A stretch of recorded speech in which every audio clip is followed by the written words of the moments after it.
People को केवल एक बार ही जल चढ़ाने से क्या फल मिलता है? आज की इस अत्यंत महान कथा के माध्यम से हम आपको बताते हैं कि पीपल को जल चढ़ाना कितना महत्वपूर्ण है। दोस्तों, एक बार देवर्षि नारद नारायण नारायण का जाप करते हुए वैकुंठ लोक में पधारते हैं। वैकुंठ में भगवान विष्णु अत्यंत शोभनीय सुवर्ण तथा रत्नों से जड़ित सिंहासन पर बैठे हुए होते हैं। वैकुंठ के द्वार सुवर्ण से बने हुए होते हैं। देवर्षि नारद वैकुंठ के द्वारों को पार करते हुए जिस स्थान पर भगवान विष्णु बैठे हुए होते हैं, वहां पर पहुंच जाते हैं और भगवान विष्णु को प्रणाम करते हैं। देवर्षि नारद को देखकर भगवान विष्णु कहने लगते हैं, हे देवर्षि, आइए, वैकुंठ में आपका स्वागत है। देवर्षि नारद प्रसन्नता से भगवान विष्णु को बारंबार प्रणाम करते हुए कहते हैं, हे सृष्टि के पालक, संसार का संचालन करने वाले जनार्दन, समस्त भूतों में आप ही का वास है। तीनों लोगों में आपकी ही माया फैली हुई है। आपके चरणों में कोटि कोटि नमन। भगवान विष्णु मुस्कुराते हुए कहते हैं, हे देवर्षि, आज आप में दिखाई पड़ रहे हैं। अवश्य ही आपके मन में कोई शंका उत्पन्न हो रही है। अवश्य ही आप आज कोई समाचार लेकर आए हैं।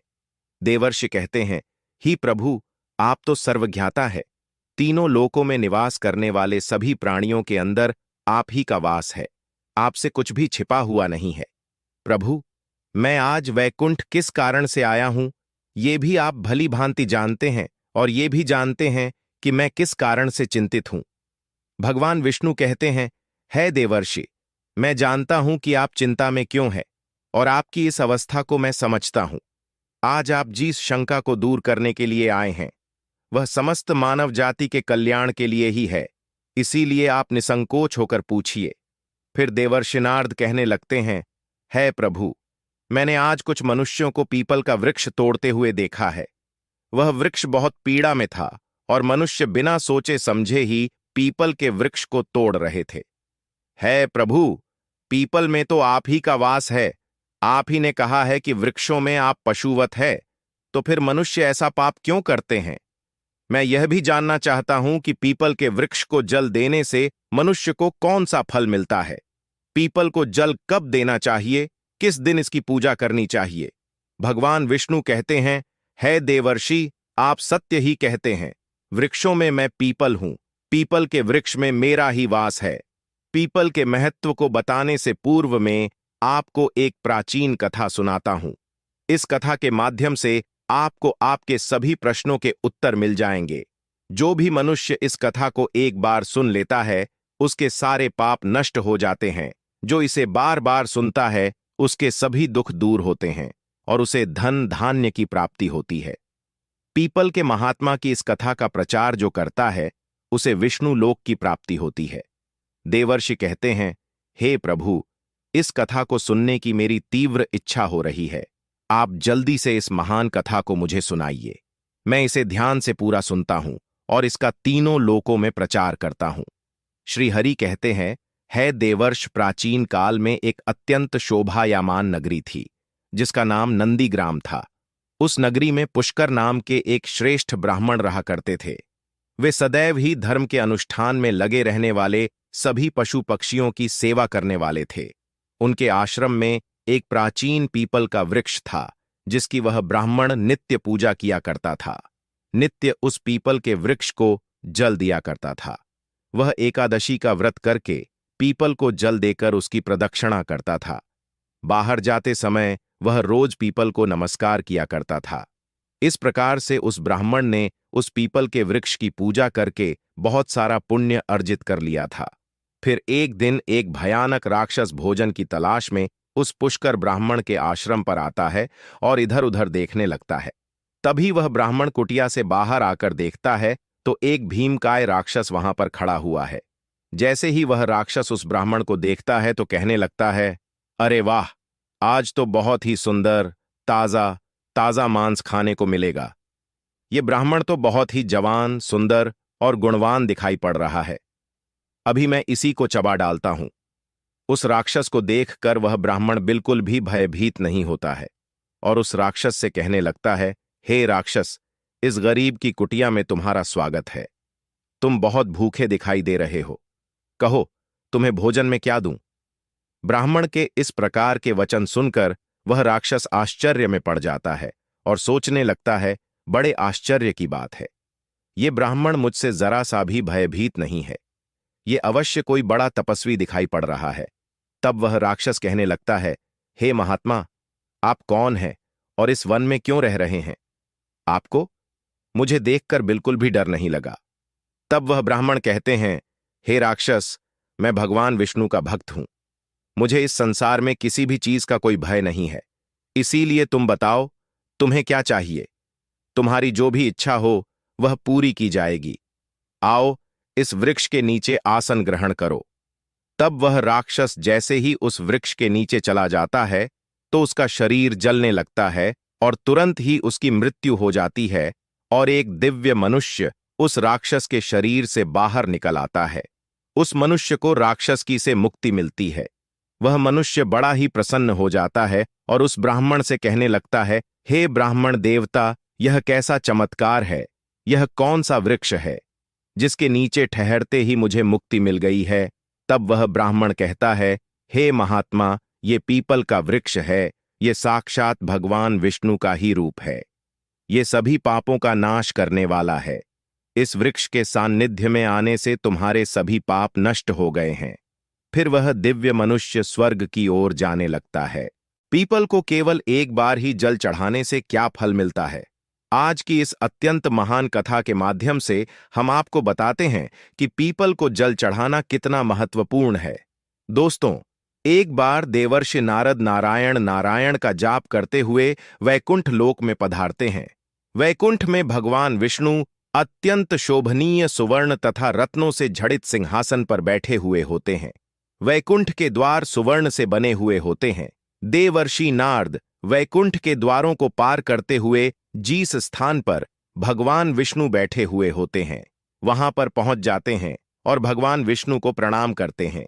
देवर्षि नारद को देखकर भगवान विष्णु कहने लगते हैं, हे देवर्षि, आइए, वैकुंठ में आपका स्वागत है। देवर्षि नारद प्रसन्नता से भगवान विष्णु को बारंबार प्रणाम करते हुए कहते हैं, हे सृष्टि के पालक, संसार का संचालन करने वाले जनार्दन, समस्त भूतों में आप ही का वास है। तीनों लोगों में आपकी ही माया फैली हुई है।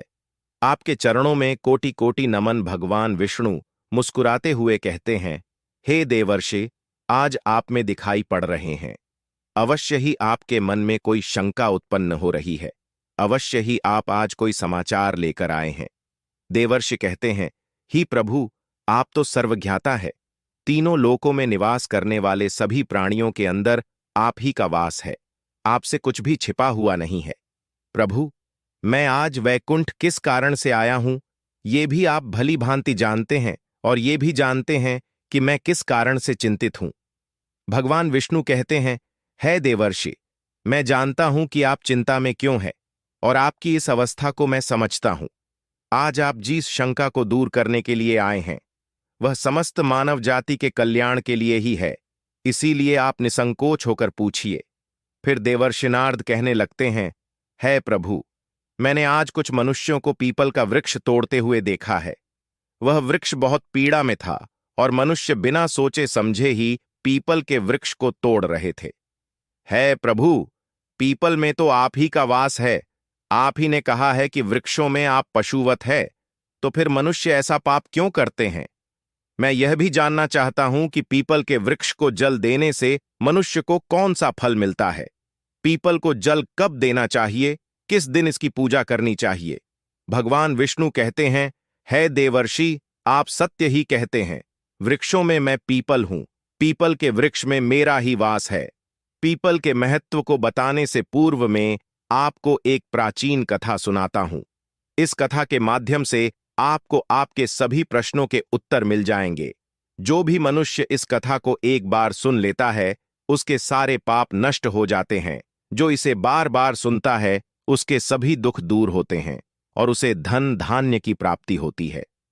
पीपल के महात्मा की इस कथा का प्रचार जो करता है उसे विष्णु लोक की प्राप्ति होती है। देवर्षि कहते हैं, हे प्रभु, इस कथा को सुनने की मेरी तीव्र इच्छा हो रही है। आप जल्दी से इस महान कथा को मुझे सुनाइए। मैं इसे ध्यान से पूरा सुनता हूं और इसका तीनों लोकों में प्रचार करता हूं। श्रीहरि कहते हैं, है देवर्ष प्राचीन काल में एक अत्यंत शोभायामान नगरी थी, जिसका नाम नंदीग्राम था। उस नगरी में पुष्कर नाम के एक श्रेष्ठ ब्राह्मण रहा करते थे। वे सदैव ही धर्म के अनुष्ठान में लगे रहने वाले सभी पशु पक्षियों की सेवा करने वाले थे। उनके आश्रम में एक प्राचीन पीपल का वृक्ष था, जिसकी वह ब्राह्मण नित्य पूजा किया करता था। नित्य उस पीपल के वृक्ष को जल दिया करता था। वह एकादशी का व्रत करके पीपल को जल देकर उसकी प्रदक्षिणा करता था। बाहर जाते समय वह रोज पीपल को नमस्कार किया करता था। इस प्रकार से उस ब्राह्मण ने उस पीपल के वृक्ष की पूजा करके बहुत सारा पुण्य अर्जित कर लिया था। फिर एक दिन एक भयानक राक्षस भोजन की तलाश में उस पुष्कर ब्राह्मण के आश्रम पर आता है और इधर उधर देखने लगता है। तभी वह ब्राह्मण कुटिया से बाहर आकर देखता है तो एक भीमकाय राक्षस वहां पर खड़ा हुआ है। जैसे ही वह राक्षस उस ब्राह्मण को देखता है तो कहने लगता है, अरे वाह, आज तो बहुत ही सुंदर ताजा ताजा मांस खाने को मिलेगा। ये ब्राह्मण तो बहुत ही जवान, सुंदर और गुणवान दिखाई पड़ रहा है। अभी मैं इसी को चबा डालता हूं। उस राक्षस को देखकर वह ब्राह्मण बिल्कुल भी भयभीत नहीं होता है और उस राक्षस से कहने लगता है, हे राक्षस, इस गरीब की कुटिया में तुम्हारा स्वागत है। तुम बहुत भूखे दिखाई दे रहे हो। कहो, तुम्हें भोजन में क्या दूं? ब्राह्मण के इस प्रकार के वचन सुनकर वह राक्षस आश्चर्य में पड़ जाता है और सोचने लगता है, बड़े आश्चर्य की बात है। ये ब्राह्मण मुझसे जरा सा भी भयभीत नहीं है। ये अवश्य कोई बड़ा तपस्वी दिखाई पड़ रहा है। तब वह राक्षस कहने लगता है, हे महात्मा, आप कौन हैं और इस वन में क्यों रह रहे हैं? आपको मुझे देखकर बिल्कुल भी डर नहीं लगा। तब वह ब्राह्मण कहते हैं, हे राक्षस, मैं भगवान विष्णु का भक्त हूं। मुझे इस संसार में किसी भी चीज का कोई भय नहीं है। इसीलिए तुम बताओ, तुम्हें क्या चाहिए? तुम्हारी जो भी इच्छा हो वह पूरी की जाएगी। आओ, इस वृक्ष के नीचे आसन ग्रहण करो। तब वह राक्षस जैसे ही उस वृक्ष के नीचे चला जाता है तो उसका शरीर जलने लगता है और तुरंत ही उसकी मृत्यु हो जाती है और एक दिव्य मनुष्य उस राक्षस के शरीर से बाहर निकल आता है। उस मनुष्य को राक्षस की से मुक्ति मिलती है। वह मनुष्य बड़ा ही प्रसन्न हो जाता है और उस ब्राह्मण से कहने लगता है, हे ब्राह्मण देवता, यह कैसा चमत्कार है? यह कौन सा वृक्ष है जिसके नीचे ठहरते ही मुझे मुक्ति मिल गई है? तब वह ब्राह्मण कहता है, हे महात्मा, ये पीपल का वृक्ष है। ये साक्षात भगवान विष्णु का ही रूप है। ये सभी पापों का नाश करने वाला है। इस वृक्ष के सान्निध्य में आने से तुम्हारे सभी पाप नष्ट हो गए हैं। फिर वह दिव्य मनुष्य स्वर्ग की ओर जाने लगता है। हे धर्मात्मा, कृपया आप कुछ देर तक यहां पर ठहरिए, जिससे हम लोगों को कुछ क्षणों के लिए सुख मिल सके। हम अनेक वर्षों से निरंतर कष्ट भोग रहे हैं। हमारा अंगंग जल रहा था। हे ब्राह्मण देवता, आपके दर्शन करने से ही हमें संतोष हो रहा है। कृपया आप हम पापियों पर थोड़ी दया कीजिए। फिर यमराज कहते हैं, हे धर्मात्मा, अब आपने नरक देख लिया है। अब आप अपने घर को लौट जाइए। आपकी पत्नी शोक में डूबकर रो रही है। वो ब्राह्मण बोलता है, हे धर्मराज, इन प्राणियों को दुख में देखकर मैं कैसे चला जाऊं? इनकी दुख भरी आवाज कानों में पड़ती है तो मुझे बहुत दुख हो रहा है। आपके यमदूतों के द्वारा मार खाकर अग्नि की ज्वालाओं में गिरे हुए इन नारकीय जीवों की यह दयनीय पुकार सुनिए। इन जीवों के मुख से निकली हुई ध्वनि मुझे सुनाई दे रही है मुझे बचाओ, मेरी रक्षा करो। मैं समस्त भूतों के विराजित भगवान विष्णु की आराधना करता हूं। यदि मैं इन दुखी प्राणियों को दुर्लक्ष्य कर दूं तो मेरा जीवन व्यर्थ हो जाएगा। यमराज कहने लगते हैं, हे ब्राह्मण श्रेष्ठ, आपको इन पापियों की चिंता नहीं करनी चाहिए। ये सभी अपने कर्मों का फल भुगत रहे हैं। ईश्वर ने ही इनके लिए इस दंड का प्रावधान किया है ताकि इनकी आत्मा की शुद्धि हो सके। आप इनके लिए कुछ भी नहीं कर सकते। इन्हें नरक की सजा भुगतनी ही पड़ती है। लेकिन फिर भी वह ब्राह्मण नहीं माना और उसने उन नारकीय जीवों को मुक्ति दिलाने के लिए भगवान विष्णु से प्रार्थना करना शुरू कर दिया। वह ब्राह्मण भगवान विष्णु से प्रार्थना करते हुए कहने लगा, हे प्रभु, मैंने सच्चे मन से आपकी आराधना की है। हर क्षण आप ही के नाम का जाप किया है। मैंने अपना संपूर्ण जीवन केवल आपकी भक्ति में ही समर्पित किया है। मैं अपना सारा पुण्य इन पापी आत्माओं को दे देता हूं। आप इन्हें कष्ट से मुक्त कीजिए, इन्हें नरक की यातना से मुक्त कीजिए। हे कृष्ण, हे जगन्नाथ, हे विष्णु, यहां इस नरक में पड़े हुए यातनाओं को भोग रहे जीवों की रक्षा कीजिए।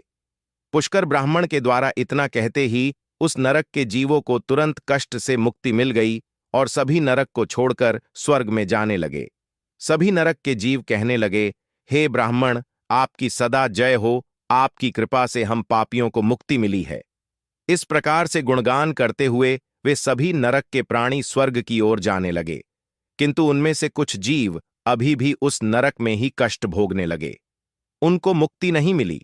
इस अद्भुत चमत्कार को देखकर यमराज आश्चर्य में पड़ गए। यमराज सोचने लगे, यह तो असंभव है। कौन से पुण्य के प्रभाव से इस ब्राह्मण ने इन नरक के प्राणियों को मुक्ति दिलाई है। फिर उस स्थान पर भगवान विष्णु प्रकट होते हैं। वह ब्राह्मण और यमराज भगवान विष्णु को नमस्कार करते हैं।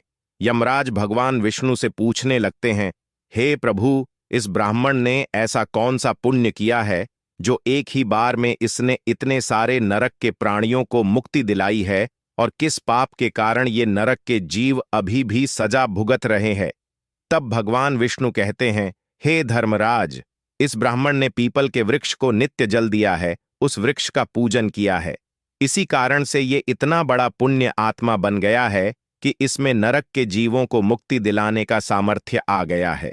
ये जो अन्य जीव अभी भी नरक में कष्ट भोग रहे हैं, इन मनुष्यों ने अपने पूर्व जन्म में पीपल के वृक्ष तोड़े हैं, इसी कारण से इनकी मुक्ति नहीं हो पाई है। जो मनुष्य पीपल को केवल जल देता है वह कभी नरक में नहीं जाता है। उसके अंदर इतना सामर्थ्य आ जाता है कि वह अन्य पापी जनों के पाप भी नष्ट कर डालता है। उसके सान्निध्य में आने वाले घोर पापी भी पाप से मुक्त हो जाते हैं। इतना कहकर भगवान विष्णु उस स्थान से अंतर्ध्यान हो जाते हैं। फिर यमराज उस ब्राह्मण को वरदान देते हुए कहते हैं, हे महात्मा, आप धन्य हो। आप पृथ्वी पर सदा निवास करो। आपको मुझसे कोई भय नहीं होगा। जो भी मनुष्य आपके सान्निध्य में रहेगा उसे भी कभी नरक की प्राप्ति नहीं होगी, उनकी कभी अकाल मृत्यु नहीं होगी। इस प्रकार से यमराज ने उस पुष्कर ब्राह्मण को वरदान दिया। इस ब्राह्मण ने यमराज को नमस्कार किया और पृथ्वी पर लौट कर आ गए और पहले की तरह नित्य भगवान विष्णु का पूजन करने लगे और पीपल को जल चढ़ाने लगे। भगवान विष्णु नारद से कहते हैं, हे नारदी, इस प्रकार से मैंने तुम्हें पीपल को जल देने का महात्मा सुना दिया है। जो भी मनुष्य पुष्कर की इस कथा को सुनता है उसके समस्त पापों का नाश हो जाता है। तो दोस्तों, इस प्रकार से भगवान विष्णु ने पीपल को जल देने का महत्व महर्षि नारद को सुनाया है। आप भी पीपल को जल अवश्य दें। शनिवार को पीपल के नीचे सरसों के तेल का दीपक अपने पितरों के लिए अवश्य जलाए। प्रत्येक एकादशी के दिन पीपल को जल देखकर उसकी प्रदक्षिणा करें। आपके समस्त दुख कष्ट समाप्त होंगे। आपको ये कथा कैसी लगी कमेंट करके जरूर बताएं। जानकारी अच्छी लगी तो वीडियो को लाइक जरूर करें। कमेंट में जय श्री हरि विष्णु अवश्य लिखें। साथ ही चैनल वैदिक दृष्टि को सब्सक्राइब जरूर करें ताकि ऐसी ही आध्यात्मिक जानकारी वाले वीडियो आपको प्राप्त हो सके। आप सभी का धन्यवाद।